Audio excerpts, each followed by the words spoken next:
The headlines.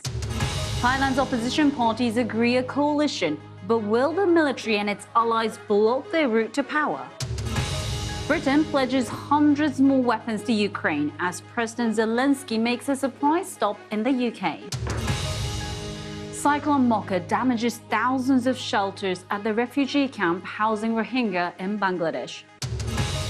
And the BBC reveals an immigration scam where British men are paid to claim they're the fathers of children born to migrant women.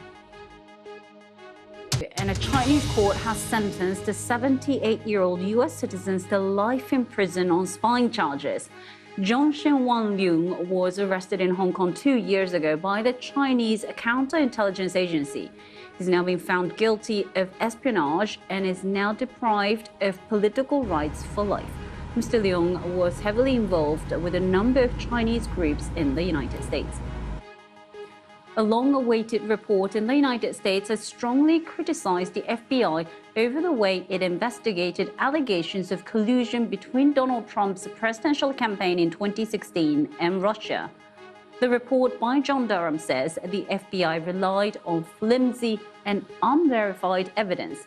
Another investigation led by special counsel Robert Mueller led to the convictions of 6 members of the Trump campaign. The company behind the digital news site Vice has filed for bankruptcy. Its youth-focused content was once seen as a major challenge to traditional media brands, but the group, which was once valued at nearly $6 billion, struggled to make a profit in recent years.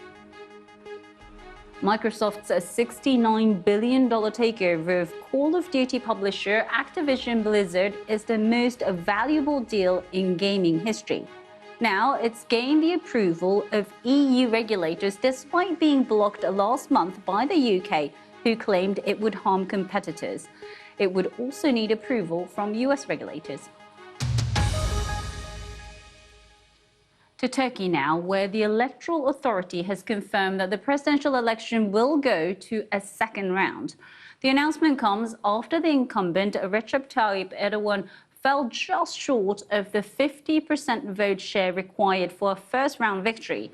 It'll be the first time a challenger has taken Mr. Erdogan to a head-to-head second round in a presidential contest. Here, he told supporters in the capital, Ankara, he was confident he would win the runoff in 2 weeks' time. His opposition rival, Kemal Kılıçdaroğlu, who has big support from secular Turks and young people, says Mr. Erdogan has failed to get a vote of confidence from the people. The FBI is slammed for its handling of allegations of collusion between Donald Trump's 2016 campaign and Russia. And multiple people are killed in a fire at a hostel in New Zealand. We'll have the latest details.